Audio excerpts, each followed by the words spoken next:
చెప్పాలంటే ప్రతి మనిషి జీవితం రెండు రకాలుగా పూర్ణత్వాన్ని సాధించాలి. కానీ పుట్టుక గిట్టుక అనేది అది ప్రతి జీవి సర్వసాధారణం. మన భగవద్గీత తేల్చి చెప్పడం జరిగింది. పుట్టిన ప్రతి జీవి కూడా గిట్టక తప్పదు. గిట్టిన ప్రతి జీవి మళ్ళీ ఏదో ఒక రూపం ఆ యొక్క కర్మను బట్టి రూపం చేసుకోవాల్సి ఉంటుంది. అట్లా మరి తీసుకునే దాంట్లో గత 4 సంవత్సరాలు 4వ ఆరాధనగా మరి పద్మాక వాస్తవానికి అదృష్టవంతురాలు పుణ్యమూర్తిగా జరగడం. మరి ఈ యొక్క కార్యక్రమాన్ని సొంత కుటుంబ సభ్యులు, బంధువులు, స్నేహితులు అన్నింటికి మించి మాలాంటి భక్తులందరినీ కూడా పిలిచి ఈ యొక్క కార్యక్రమాన్ని మరి ప్రతి సంవత్సరం కూడా ఇలా చేసుకోవడం అనేది మరి చాలా గొప్ప కార్యక్రమంగా ఉంది.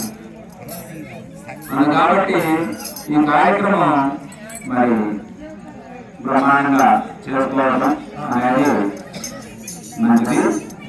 అయితే ప్రతి మనిషి సాధించవలసినటువంటి విజయం ఏంటంటే సహజంగా మనం కుటుంబ విధానంలో పిల్లలు వారి విద్యా అభ్యాసం, వారికి పెళ్లి చేయడం, ఆ తర్వాత చక్కగా జీవితం మరి అన్ని రకాలుగా సుఖంగా జీవించే విధానం, మెరుగైన విధానంలో జీవితం సాధించింది.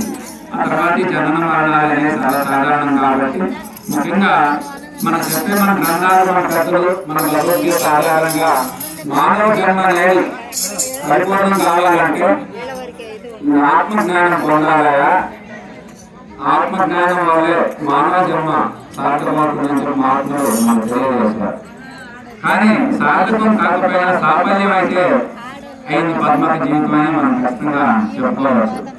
మరి అట్లా చేసుకున్నటువంటి కర్మలన్నీ మన భారతదేశంలో ముఖ్యంగా మనం చెప్పే మాటలు ఏంటంటే ఇది కర్మభూమి, పుణ్యభూమి, ధర్మభూమి, వేదభూమి, ఇట్లా మనకు అనేక రకాలుగా ఉన్నాయి.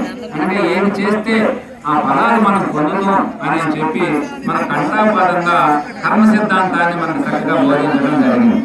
అలాంటి కర్మ సిద్ధాంతంలో మరి చూసుకుంటే జీవి అనేది ముఖ్యంగా యొక్క మానవ రూపం అనేక రకమైన రూపాలన్నీ ధరించడంలో కారణం ఏంటి అంటే భగవంతుడి సృష్టి అంతా కూడా ఆనంద జీవరాశం కోసమే ఈ సృష్టి ఏర్పాటు చేసుకోవడం జరిగింది. అందుకమ్మా మీరు కూడా చక్కగా గౌరవం చేయవచ్చు. ఎందుకంటే నేను కూడా ఒక 5 నిమిషాల్లోనే మరి ముగించి, ఎందుకంటే కార్యక్రమ సంకల్పం అనేది మనం మాట చెప్పాలి కాబట్టి చెప్పుకున్నాం. ఈ యొక్క కర్మ సిద్ధాంతం ప్రకారం మీరు ఉంటున్న ఇంట్లో కూడా ఏదో చెప్తున్నాయి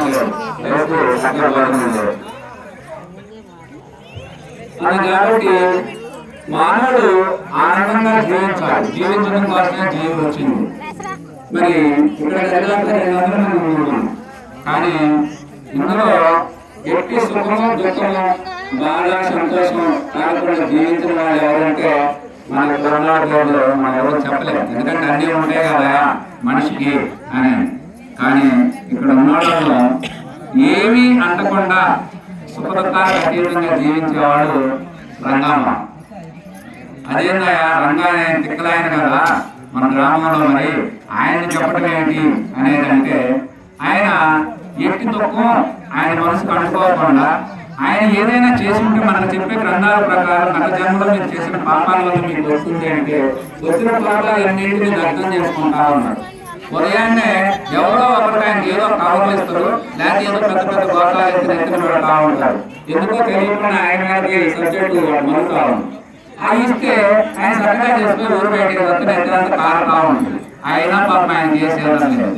ఇంకా గొప్ప మనసు ఏంటంటే ఎవరైనా ఆయన చూస్తుంటే ఆడ మనసు లేదని బరువెత్తపోతే అమ్మ నాకు ఎత్తురా అని ఆయన ఎత్తుకోవడానికి ప్రయత్నం చేస్తారు. అలాంటి మనసు రావాలంటే 20 సంవత్సరాలు సాధన చేసినటువంటి మాలాంటి వాళ్ళకి కూడా ఎవరైనా బాధపడితే మనసు బాధపడింది, కానీ బాధను బరువుగా ఎత్తుకోవాలనే సంకల్పం చేయలేకపోతున్నాం. కానీ ఆయనకు ఆ మనసు వచ్చింది. ఎంత గొప్ప మనసు! అట్లాంటి మనసు వచ్చింది. మరి మా నాన్న ఇప్పుడు 4-5 సంవత్సరాలు పని మానేసిన అందరికీ తెలుసు. గొప్పగా కర్మయోగంలో ఆయన మించిన వాళ్ళు లేడు. 2 మనుషుల పని ఎక్కడ పోయినా చేసేవాడు. ఏ రోజు ఫలితాన్ని ఆశించుకుంటే పనిచేసేవాడు. అంత కర్మలో నిమగ్నం అయ్యేవాడు. అట్లాంటి మనసు ఉన్న ఆయన పని మానేసిన మరుసనాడు మళ్ళీ పోయి చేతికి పోయి చూసి రావాలన్న ఆలోచన కూడా ఆయన కలగదు. ఎంత అదే యోగం అంటే అంత గొప్పగా మరి ఆలోచించే విధానం అనే పని మానేసిన వదిలేసి మరి ఇలాంటి వాళ్ళందరినీ చూసుకుంటే మరి వీళ్ళు ఆనందం ఉందరా, వీళ్ళందరూ నిజంగా తెలియగలవాళ్ళ అంటే జ్ఞానం చెప్పే ప్రకారం ఏంటంటే వాళ్ళకి ఏమి జరుగుతుందో తెలియకుండా జరుగుతున్నది, జ్ఞానికి అన్ని తెలిసి జరుగుతుంది అంతే తేడా తప్ప. అలాంటి గొప్ప మనసును సాధించడమే ఆత్మయోగం, ఆత్మ సాధన అనేటువంటి ద్వారా అట్లాంటి సున్నితమైనటువంటి మనసును సాధించాలి. ఎదటోడి బాధపడే స్థాయికి ఎదగాలి, ఎదటోడి బాధను తన బాధగా మనసుకోవాలి. అలా చేసినటువంటి అన్ని కూడా ఎవరైనా ఏదైనా తిరిగితే దాన్ని మనం పట్టించుకోకుండా వదిలిపెట్టాలి. మన కర్మ సిద్ధాంతం భారతంలో మొట్టమొదటి మనకు తెలియజేది ఏమిటంటే ఎవరైతే నిన్ను ఏదైనా తిడితే ఆ మనిషి తిట్లు పట్టించుకోకపోతే ఈ తిట్టినటువంటి ఆయన పుణ్యమంతా ఆయనకి పోయి ఆయన పాపమంతా ఈయనకు వస్తుందని చెప్పి భారతం చక్కగా తెలియజేసింది. ఎవరైతే రాజరెడ్డి రంగా గారి శతలు ఆయన ఎత్తున పెట్టాడో ఈయనకున్న పాపం మొత్తం, ఆయనకున్న పాపం పాతది ఏదైనా ఉంటే వచ్చి ఏడకొచ్చి ఈయన చేసే పుణ్యకార్యం ఉంటే ఆయన వెళ్ళిపోద్దని చెప్పి మనకు శాస్త్రం చక్కగా తెలియజేస్తుంది. ఎందుకంటే ఆయన ఎవరైనా తిట్టినవా అది కూడా నీకే వచ్చింది. ఎందుకంటే ఒక లెటర్ మన ఇంటికి వచ్చింది, మనం తీసుకోకపోతే దేశం తగిలిపోయింది. బుద్ధుడు దీని మీద ఉదాహరణ చెప్పినటువంటి మాట. అందుకని ఎవరైతే మంచి వ్యక్తుల్ని దూషించినా ద్వేషించినా వాడు పట్టించుకోకపోతే అది ఎవరైతే ఇస్తే వాళ్ళకి ఎందుకు వెళ్ళిపోతాయా అని చెప్పి బుద్ధ భగవానుడు చెప్పిండు. భారతం చక్కగా కర్మయోగం ద్వారా మనకు తెలియజెప్పడం జరిగింది. అందుకని అట్లాంటి మహాత్ముల భోగాలు పొద్దున్నే చూస్తే పుణ్యాలు మన గుంటూరులో మరి ఆయన సమాధి ముస్లింస్ అంటే సైడు ఆయన చక్కగా ఏ బండి దగ్గర పోయి 2 కాయలు తీసుకుంటారు, బ్యాన్ బాగా జరిగేదంట. ఇట్లాంటి వాళ్ళు అంతా